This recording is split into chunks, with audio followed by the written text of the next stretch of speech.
Buenas noches a todas y a todos en Cenando con Blanca.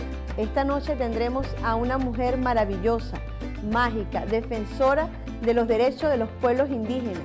Veamos de quién se trata. Noelí Pocaterra es una dirigente y activista política wayú. Nació el 18 de septiembre de 1936 en una zona entre Paraguaipoa y Sinamaica, en el estado Zulia. A lo largo de su trayectoria ha ocupado múltiples cargos en diferentes organizaciones en defensa de los pueblos indígenas de Venezuela y en el mundo. Fue electa a la Asamblea Nacional Constituyente y como diputada de la República en varias oportunidades. Es licenciada en Trabajo Social por la Universidad del Zulia, con 2 doctorados honoris causa otorgados por las universidades Rafael María Baralt y Simón Rodríguez. En 1999 impulsó la creación de la Comisión Permanente de Pueblos Indígenas y en 2005 fue nominada al Premio Nobel de la Paz. Actualmente es la coordinadora general del Consejo Nacional Indio de Venezuela, CONIVE, miembro de la Dirección Nacional del Partido Socialista Unido de Venezuela, diputada a la Asamblea Nacional para el periodo 2020-2025 y presidenta de la Comisión Permanente de Familia Indígena. Con ustedes, Noelí Pocaterra. Buenas noches, aquí nos encontramos con una mujer mágica, aquí en Cenando con Blanca. Para mí es un placer tenerte aquí, Noelí. Échame la bendición, chica, en este programa. Tener una indígena en nuestro programa en Cenando con Blanca para mí es un privilegio. Yo creo que para todos nosotras y nosotros los que estamos aquí presentes, los camarógrafos, el equipo de producción, tenerte a ti, bueno, imagínate tú. Sí. La madre de Chávez, aparte de María León, sí. Una indígena. Anaya Watsamo ya Blanca. Muchas gracias, Blanca, por hacerme esta invitación. Bueno, yo aprovecho, invoco a todas las criaturas del universo, las criaturas buenas, a Dios y a mis ancestras, para que bendigan este programa y que tengas todo el éxito que tú quieres. Amén. Sí. Gracias, Noelí. Bueno, Noelí, háblame de ti, háblame de tu infancia, de esa Noelí traviesa, de esa niña que correteaba por esas calles y esos pueblos indígenas. Bueno, mira, me cuenta mi madre, ¿no? Yo soy indígena wayú, que de la península de La Guajira, eso que llaman guajiro, pero nosotros es wayú, es la denominación que nosotros tenemos, pues, así nos llaman. Wayú quiere decir gente. Y mi madre, estando embarazada, ya para dar a luz, se enteró de que su mamá le había dado sarampión. Entonces agarró, cuando eso no había, era 1936 y no habían camiones en La Guajira y eran caminos, lo que habían eran unos burritos y unas mulas y caballos que nos transportaban. Entonces mi madre embarazada agarró el burro y ella en el último mes, pero no sabía qué día iba a dar a luz, ella se fue a ver a su madre a visitarla. Pero su mamá mi abuela estaba en casa de unos parientes que no querían a mi mamá. Pero bueno, porque mi papá había estudiado hasta 4º grado sirviendo a una persona en Maracaibo y lo puso a estudiar y él alcanzó hasta 4º grado. Entonces en aquella época era como el intelectual de la época y joven. Y bueno, entonces consideraban sus familiares que esa no era la mujer, pues una mujer analfabeta, como dicen ustedes los aríjunas. No sabía leer y escribir, pero era una sabia mi madre. Y ella entonces llegó donde su mamá. Cuando ella quería, como sabía, pues por todas las relaciones que había, ella se fue al monte para dar a luz. Pero allí estuvo 4 horas. Ella quería, una mujer muy orgullosa, muy valiente, ella ya falleció, pero ella quería aparecerse con su hija ya en los brazos y no ensuciarle el suelo, el piso, que era un piso de arena.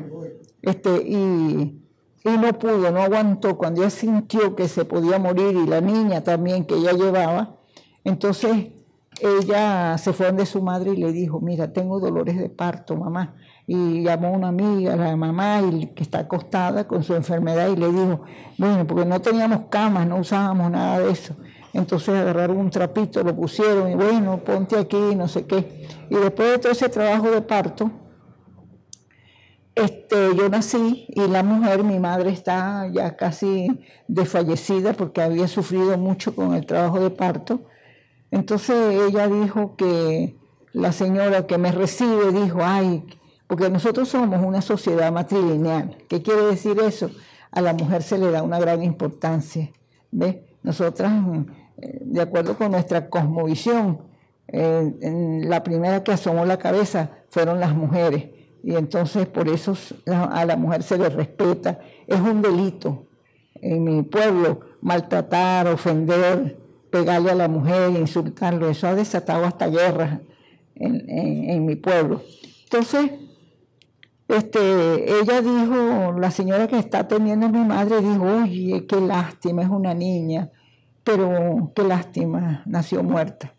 Entonces mi abuela le dice desde el chinchorro donde ella está acostada en un cuartico, le dice, mira, sal, como nuestras casitas son así chiquitas, bajitas, le dice, sal al viento, a la brisa, agarra y álzala así arriba, y tú vas a ver que va a reaccionar. Y así fue. Y mi madre, por otro lado, mientras me están haciendo todo eso, me cuenta mi madre le pidió a Dios y a mis ancestras que me salvara, que me protegiera, que era su primera hija y que le diera vida y que ella me iba a formar para que yo le sirviera a la humanidad. Entonces, y enseguida, bueno, el llanto, cuando ella lo sintió, ella lloró mucho y después a mí me acostaron en una, yo no sé si ustedes conocen la enjalma, lo que llaman la enjalma del burro, que es de cuero, pero para que el burro no se maltrate se le ponen unos trapitos y encima de eso como una fibra de enea para entre los trapos y la enjalma, que es de cuero. Y eso fue lo que me pusieron y me sirvió como de cuna, de chinchorro allí, porque bueno, estábamos en una casa que no era nuestra y me pusieron. Entonces pasó un señor, un pariente, por cierto, un hombre, y pasó, eso me lo cuenta mi madre, y él dijo, qué niña tan fea, ¿cómo es posible que Germán haya sido capaz de tener una hija tan fea, barrigona y pelona? Entonces, yo me enteré de esos cuentos porque cuando mi padre y mi mamá conversaban, y a veces hasta, bueno, tenían alguna, mi madre les reclamaba algo, entonces decían, sí, porque se burlan. Entonces yo oí esos cuentos. Y entonces mi padre la calmaba y me decía a mí también, pero tú no ves, ya yo de 15, 16 años, pero tú no ves lo bella que es. Entonces, ahora eso, porque le tenían rabia. Bueno, entonces yo hablaba, era mi idioma guayuna, y que yo no conocí la Navidad, no conocíamos nada de Nochebuena, es decir, los niños de esa época, en 1936. Y teníamos unas muñequitas que nosotros hacíamos, porque de acuerdo con nuestra cosmovisión, nosotros somos hijas de la tierra y de la lluvia. Eso es un desierto. Entonces, nosotras mismas con las personas mayores hacemos nuestras muñequitas. Y cuando llueve, aprovechamos durante esos 2 meses de hacer muchos muñecos para que juguemos todo el año. Y bueno, pero era una vida feliz. Mis maestras eran mi abuela, mi tía Zoila, mi mamá y mi padre. Mi padre tenía un caballo y siempre me llevaba, era normal. No es como en la sociedad hijuna, que los niños no pueden estar aquí, esta es una conversación de adultos, váyanse a jugar por allá y los entretienen y no sé qué. Ustedes formaban parte de esa conversación. Nosotros y se integraban todos. Por eso es que la formación nuestra, la educación que recibimos, las aulas de clase, no son aulas como las que ustedes tienen como Aríjuna, sino que es la cotidianidad, son los escenarios de la vida. Por ejemplo, mientras se está cocinando, entonces nos mandan a sentarnos allí, cómo se pela la yuca, cómo se le quita, cómo se pela el plátano, todo lo que se haga, todo lo hace en comunidad. Entonces, y además que se acostumbra, en mi cultura, no es como en la Aríjuna que tú estás hablando y tienen que mirarte a los ojos, porque si no te dicen, pero mírame, porque esa es mala educación, no mirarle la cara. Nosotros no, la abuela o la madre puede estar cocinando y no sé qué, pero está hablando, tú sabes, mira, y a veces nos narran cuentos, nos narran historias, la formación permanente, ¿verdad? Y así, cuando vamos a buscar la leña, vamos a buscar el agua, vamos a buscar el burro, porque tenemos que viajar, ir a vender los cocos, cualquier cosa que tengamos que hacer. Ya regresamos con más de Cenando con Blanca. Y ya tú sabes, es Blanca Rodríguez. Bueno, llegando de nuestra primera pausa aquí con nuestra madre Noelí Pocaterra. Bueno, Noelí, háblame un poco más de tu infancia, sí. Me comentabas referencia a cuando tú naciste. Bueno, entonces mi vida en la infancia fue feliz, a pesar de que no teníamos esa vida infantil arijuna de tener juguetes de Navidad, de niños Jesús, no sabíamos nada de eso. Pero hacíamos nuestras propias muñecas, nos narraban cuentos, me montaba en el caballo con mi padre, me llevaba, yo oía, o sea, no nada. Si había conflictos, esos conflictos que a veces se suceden entre un clan y otro, esos conflictos yo los presenciaba. O sea que nada había prohibido hasta el momento del parto de la mamá, era visto, era atendido, pues, participábamos los niños, no había nada prohibido. Bueno, después yo empiezo a ir, mi madre era artesana, y yo empiezo a ir a la ciudad, al pueblo. Y yo empiezo al pueblo donde vivían los alíjunas y después a Maracaibo. Y allí empiezo yo a notar una discriminación, un maltrato. ¿Y cuál era eso? Por ejemplo, había señoras que decían, ay, menos mal, mi mamá se llama Librada. Librada, menos mal que viniste, porque este niño... ¿Se pongo limón? Sí. Un poquito. Este hijo mío no quiere bañarse, no quiere estudiar, no quiere comer. Entonces, yo le dije que yo se lo iba a dar porque a nosotros en Maracaibo nos decían las chinas y las comadres. Entonces, yo le dije que se lo iba a entregar a una comadre para que se lo llevara.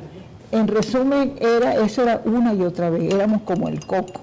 Le metía miedo a los niños, a algunas señoras de Maracaibo. Quizás la presencia del petróleo, la presencia de tanta gente extranjera que iba a Maracaibo porque es un puerto, gracias. Posiblemente pues hacía que las mujeres lo menos que querían parecerse eran a las indígenas, sino que querían parecerse al europeo, al gringo. Bueno, y entonces yo empiezo como que a reaccionar frente a esa situación. Mi padre le dan el cargo de maestro guayú, de maestro en una escuela, fue el primer maestro en La Guajira, y yo era su alumna. Pero él recibía a los niños allí como sea, como fueran. ¿Ya tendrías qué edad, Noelí? Tenía como 6 años. 6 años. Sí, y entonces nosotros participábamos en esa escuela, aprendí a leer y escribir, pero no lo hacía bien porque no dominábamos Después de eso, mi padre se mete a la política, lo captan y lo meten en la política. Y llega la época de Pérez Jiménez, y en la época de Pérez Jiménez mi padre es puesto preso en el cuartel. Perseguido por la dictadura de Pérez Jiménez. Y después de eso, un mes estuvo en el cuartel Libertador y después lo sacan para Colombia. Y entonces él estuvo en Barranquilla y después estuvo en Maicao. O sea que tu mentor para tú llegar a la política fue tu padre. Sí, claro. Mi padre y sus amigos, porque esos fueron 10 años de exilio que duró la dictadura de Pérez Jiménez. Y entonces yo oía los discursos, porque como nuestra costumbre era escuchar, a nosotros no nos decían, váyanse, como se hace aquí, ¿no? Y participaba dentro del tema por político. Por lo menos oíamos y nos formábamos y eso.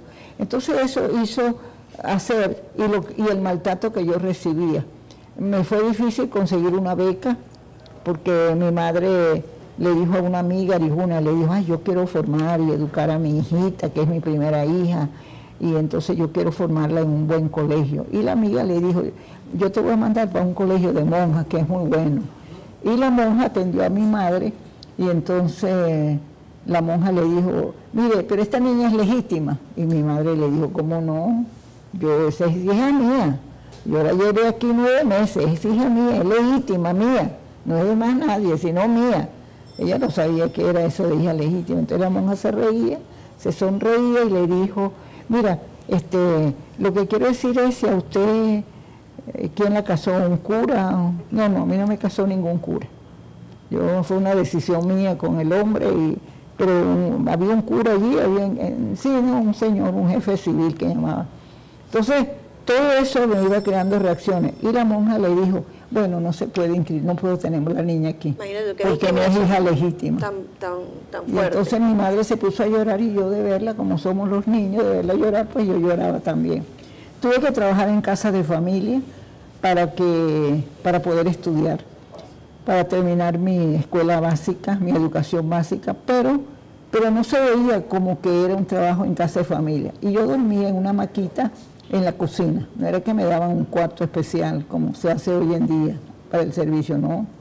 Pero yo tenía que levantarme muy temprano para barrer el salón de clase, era una escuela, y mi madre entonces me visitaba cada 4 meses y ella decía, mira mi amor, tú tienes, porque claro, como barría y lampaseaba, ya tenía como 11 años, 12 años.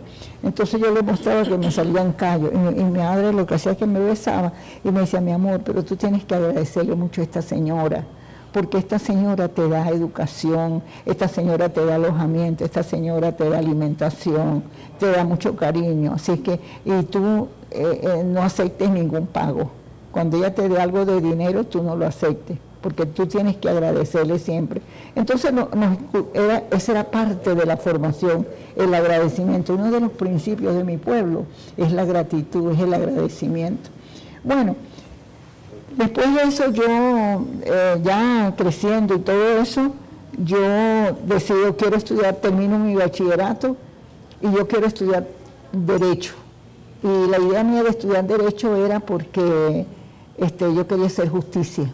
Yo creía eso, que con el derecho yo iba a hacer justicia a mi pueblo. Con el simple hecho de que tu mamá dio a luz, sí, y tú saliste maltratada, violenta. De ese trance que no habías llorado y el aire, sí, y esa naturaleza te volvió a ti en sí. Eso, sí, es que había un propósito, y ese propósito es que hoy por hoy tenemos a una Noelí, defensora de los derechos de los pueblos originarios, sí, y te tenemos aquí, sí, esa punta de lanza, y bueno, ya has jugado un papel preponderante con todas esas leyes.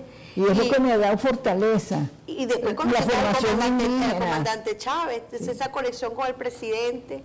Y bueno, fíjate, hoy por hoy te tenemos, y bueno, todo lo que se ha logrado gracias a la revolución. Gracias a la revolución. Y la diferencia en ese tiempo, ahora, fíjate, cómo juegan un papel preponderante y forman parte de nuestra Constitución. Así es, así es. Que eso, ni hablemos de la opresión, ni hablemos del holocausto, el genocidio que se cometió en los 300 años, eso fue horroroso, pero también hay muchas fuentes bibliográficas que hablan de eso, muchos historiadores, hasta los mismos conquistadores, el mismo padre Bartolomé de las Casas tiene unos libros en donde él decía, porque al final era tanto el maltrato que se le daba a los indígenas que él hablaba de eso.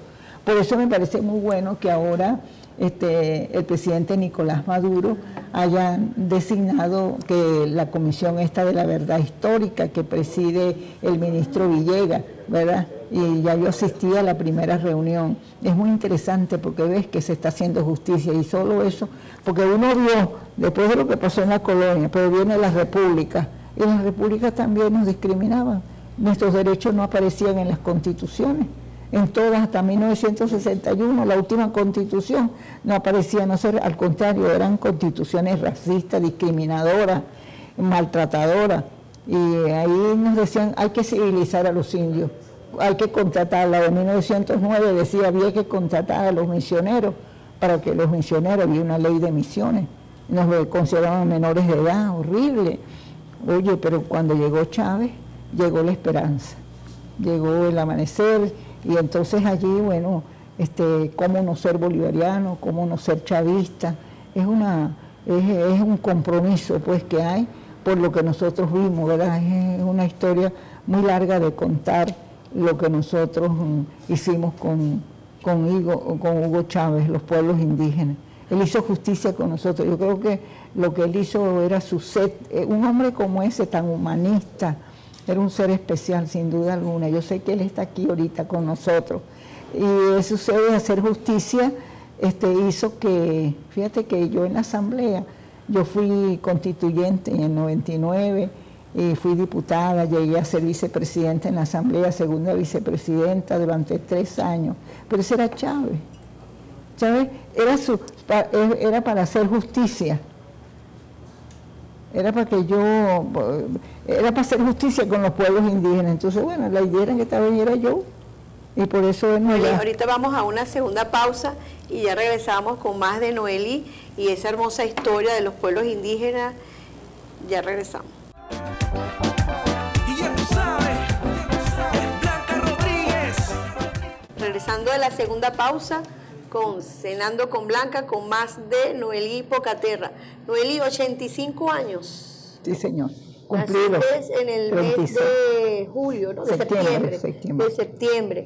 Por allí vi unas cartas una que te escribió nuestro presidente felicitándote por tus 85 años y otra también que te escribió el comandante Chávez. Sí. ¿Cómo te conservas 85 años? ¿Sí? ¿Cómo haces para conservarte así, combativa? Mira, yo creo que es el trabajo. Parece una contradicción. Yo vivo, la formación que a mí me han dado, esas 3 mujeres fueron psicólogas para mí, digo yo ahora, porque desarrollaron en mí una personalidad que no siento pues esas rabias y esos odios y esas cosas, ni me quiero parecer a nadie. Y yo acepto, fui joven, fui niña, disfruté mi infancia al modo de acuerdo con la tradición de mi pueblo. Fui joven y participé, me gradué de trabajadora social, y en eso me expulsaron antes de graduarme porque me sumé habían matado un estudiante y el Fermín Toro, y yo, me sumé, participé en esos actos. Y entonces fue un agente de la DIGEPOL, creo que se llamaba, o no sé qué, ya se me olvidó hace tantos años eso. Y me fueron a buscar para detenerme y la directora de la escuela dijo, no, esta es la única niña indígena que yo tengo aquí. Como a los 15 días ella me dijo, Noely, no pude hacer nada por ti, pero yo te llevo al terminal, estás expulsada del colegio, y ella me llevó al terminal y me montó en un autobús. ¿Tenías qué edad, Noely? Yo creo que tendría como 19 años. Y me montó en un bus, agarré mi baúl, que era lo que usaba yo en ese entonces, no eran las maletas esas Samsonite que se usan hoy en día, y el pasaje, imagínate, creo que costaba 21 bolívares, ella me los pagó. Bueno, yo estaba expulsada. Después de eso, mis profesores al mes me escribieron, ellos abogaron por mí que me dejaran terminar mis estudios. Y me volví otra vez a Caracas, y en Caracas cuando me veían por el silencio, se burlaban de mí también, me decían, hey, no estamos en carnaval, porque yo usaba mi traje siempre. Cuando me gradué en la Escuela de Trabajo Social, a mí la directora, porque la directora que yo tenía, a ella la despidieron cuando a mí me expulsaron. Y entonces pusieron otra directora, y yo le pedí que yo me iba a graduar de Manta.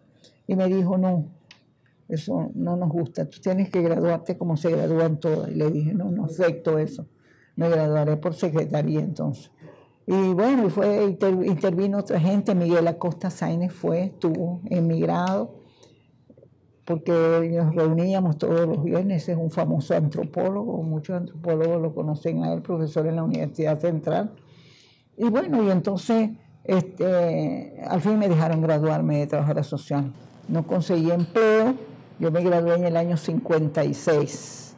Y entonces después yo conocí a mi actual esposo.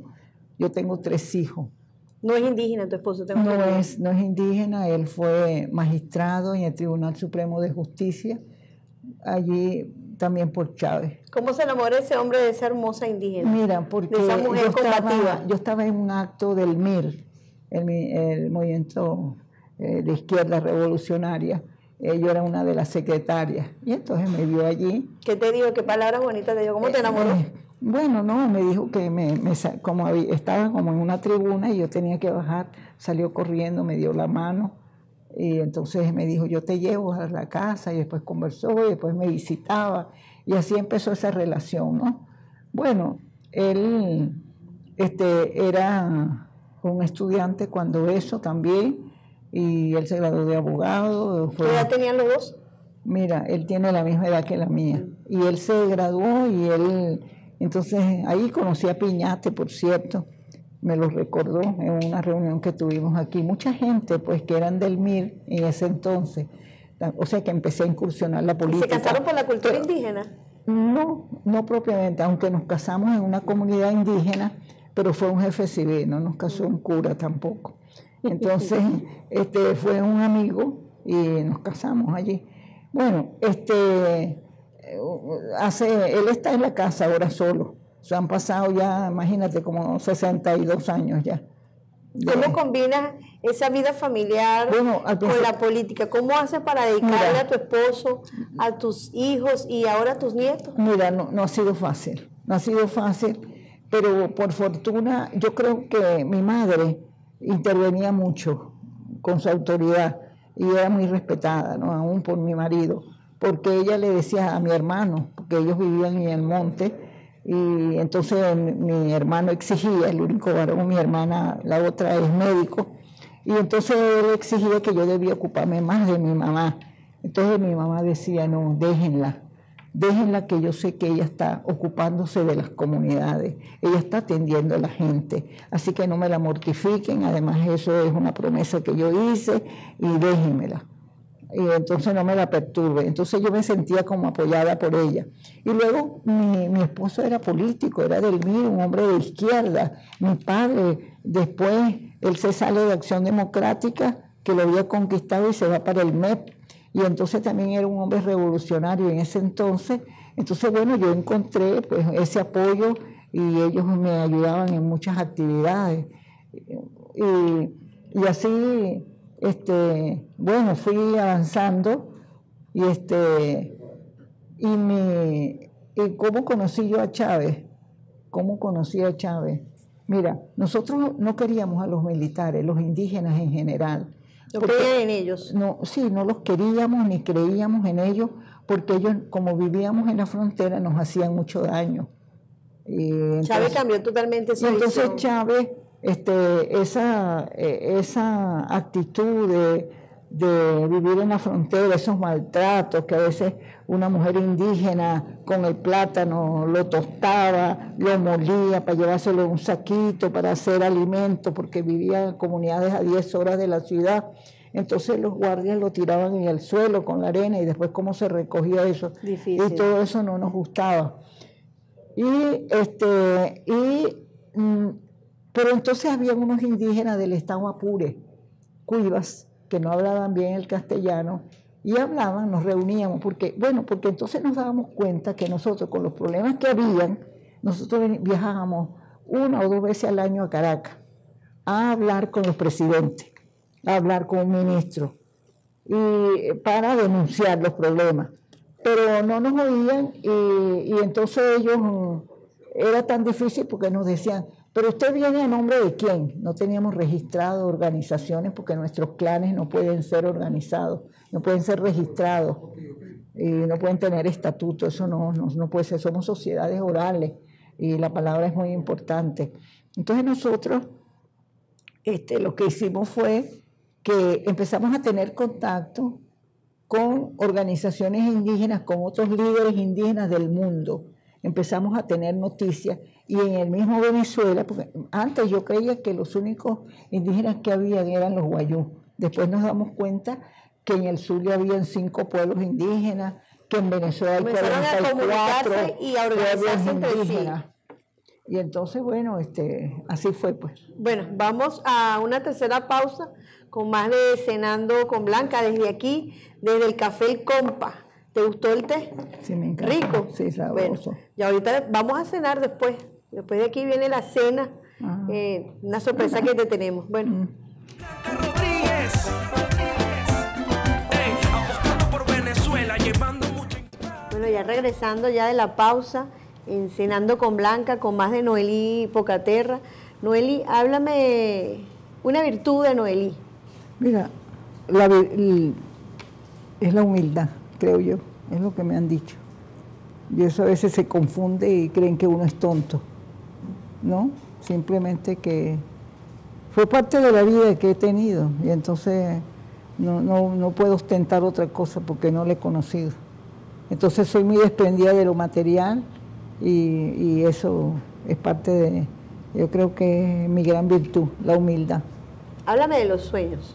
Mira, nosotros los indígenas creemos mucho en los sueños, los interpretamos y por lo menos yo he soñado, ¿sabes?, 2 veces con Chávez, desde que él partió del plano terrenal. ¿Y has hablado con él en los Y he sueños? hablado con él en los sueños. Una vez me dijo me dijo, madre, te estoy esperando. Cuando me desperté yo lloré mucho y una amiga que estaba allí, cuando le conté en la mañana, me dijo, no, dile que tú haces falta, que tú no quieres irte, que no te busque todavía, que te deje tranquila. Aquí lo tienes en una foto. Y así se lo dije, y bueno, y eso hace como 6 años. Pero por otro lado, mira, eso que ustedes llaman el milagro, Chávez me hizo un milagro a mí.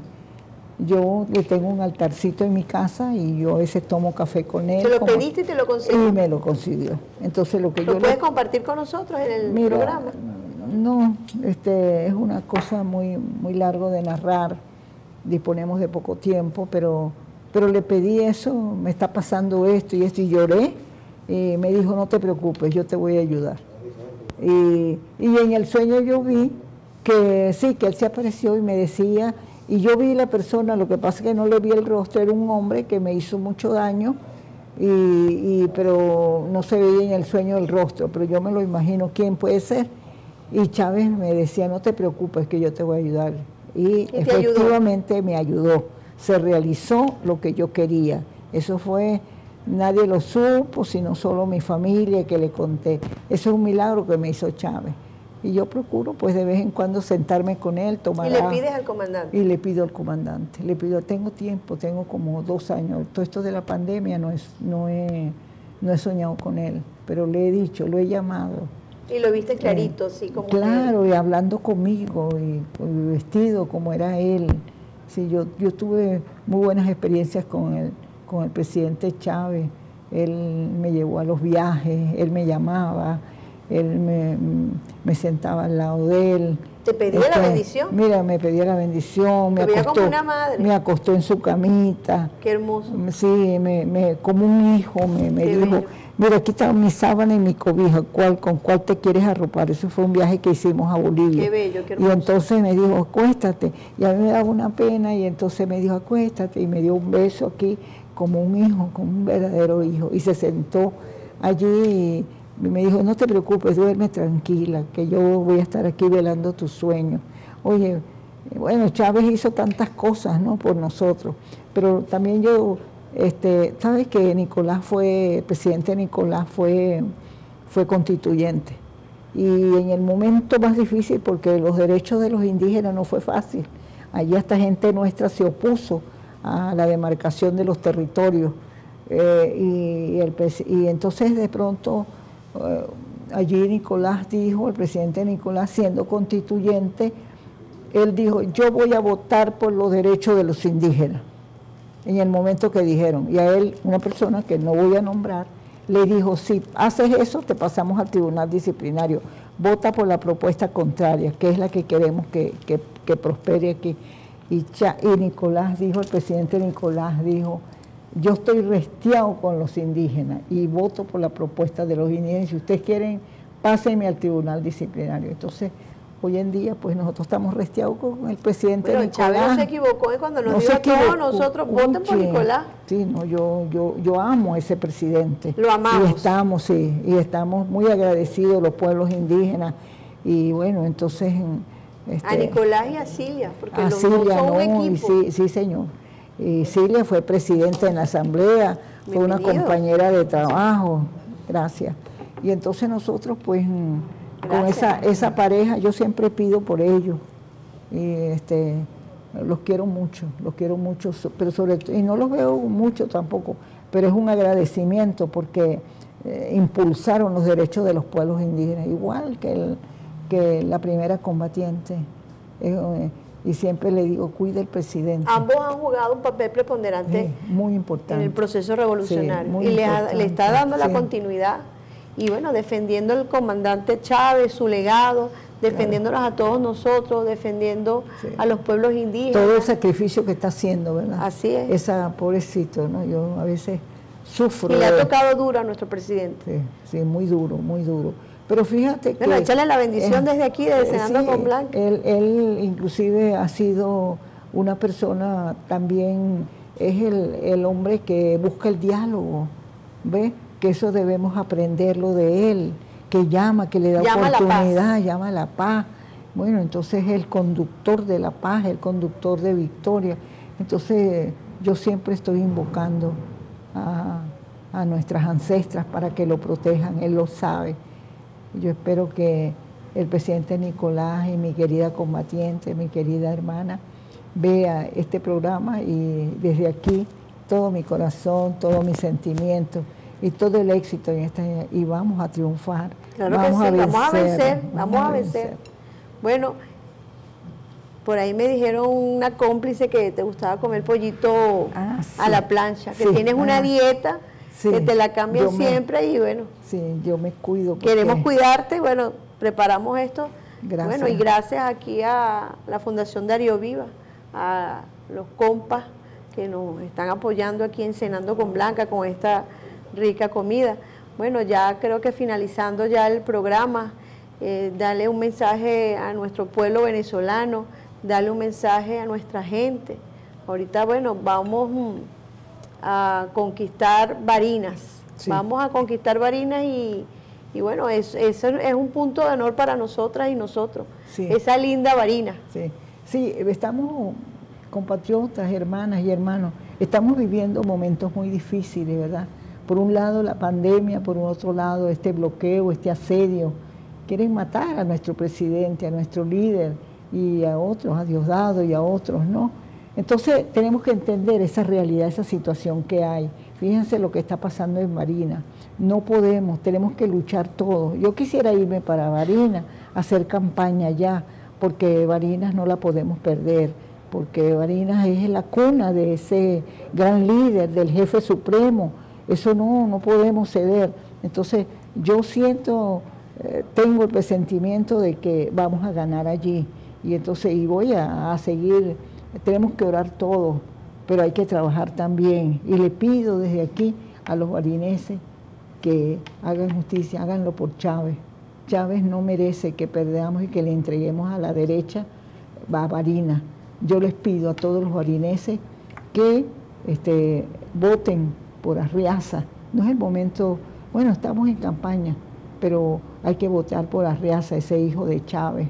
Y bueno, es un hombre que ha estado en la familia, y es un hombre, ya lo vimos como canciller, fue un hombre exitoso, de modo que y todos los venezolanos y las venezolanas, ya viene otra etapa, es difícil todo lo que ha pasado, hay errores, pero bueno, hay que rectificar, el mismo presidente lo ha dicho, somos seres humanos y cometemos errores, y entonces bueno, tenemos que corregirnos. Esta revolución no la podemos entregar, esta revolución nos ha costado mucho llegar a esto, y entonces hay que cuidarla, porque es la oportunidad de que los que hemos sido excluidos, tengamos la oportunidad. ¿Cómo podemos estar en esta misma oportunidad de que tú estés moderando un programa y yo sea tu invitada como indígena, que yo vuelva... Eso se ve en Revolución. Se ve en Revolución, que yo vuelva a ser... Fui constituyente en el 99, fui constituyente ahora en el 2017, fui vicepresidente de la Asamblea Nacional. Bueno, oye, eso solamente se ve en Revolución. Y eso se lo debemos al comandante Chávez. Al comandante Chávez y al presidente Nicolás Maduro, que le está dando esa continuidad. Nicolás Maduro, desde aquí, pues, desde este programa, Cenando con Blanca. Bueno, por aquí te tengo un obsequio. Sí. Bueno, vamos, meta la manito por aquí. Tengo que mirarlo, leerlo. Planta. Es una planta que te vamos a regalar de unos artesanos que tenemos en Carabobo, Store Stone. Son unos jóvenes emprendedores, ahorita la juventud, que se quedó en nuestro país apostando por esa Venezuela próspera. Bueno, están emprendiendo allí, bueno, la producción, si me pueden traer el obsequio para nuestra madre Noelí Pocaterra. Y bueno, Noelí, de verdad que un placer de haberte tenido por acá. Por ahí me dijeron que habías tenido un programa le vas a dar continuidad. Sí, ya me lo... Presencia indígena. Presencia indígena. Entendí por Jenny, que es gerente aquí en ANTV. Mira, aquí viene lo trae. Ay, qué linda. Obsequio para ti, para que te lo lleves. Bueno, Ana Chorza, muy bien. Las matas son mágicas. Claro, hay pietas puedas, Ana Zaponte, ya. Para que te la lleves, ya. La llenes de gloria. Cómo no, muchísimas gracias. Y cuando llueva le dejes esa llovizna que le cayó al comandante Hugo Rafael Chávez Frías. Sí. Y bueno, la cuides. Sí, no, cómo no. Yo tengo un huerto en el patio de mi casa, tengo plantas medicinales. Primero que te gustan los gatos. Me encantan los gatos, pero ¿sabes qué? Que los gatos, de acuerdo con mi cultura, son mi familia. Eso, y entonces a veces me cuesta porque alguien me dice, mira, tienes ya 8 gatos aquí. Y entonces, bueno, me dicen a mí, ¿por qué no los regalas? Llévalos a algún sitio. Pero me da dolor llevarlos porque digo, ay, el gatico, pobrecito. Y cuando yo llego, ellos me rodean y están allí cerca. Y entonces, bueno, estoy encantada con mis felinos, que son mi familia, que son mis parientes, de acuerdo con mi cultura. Bueno, ya despidiendo el programa Encenando con Blanca, para el próximo jueves, a la misma hora, 7 de la noche, por ANTV, el canal del Pueblo Legislador. Bye.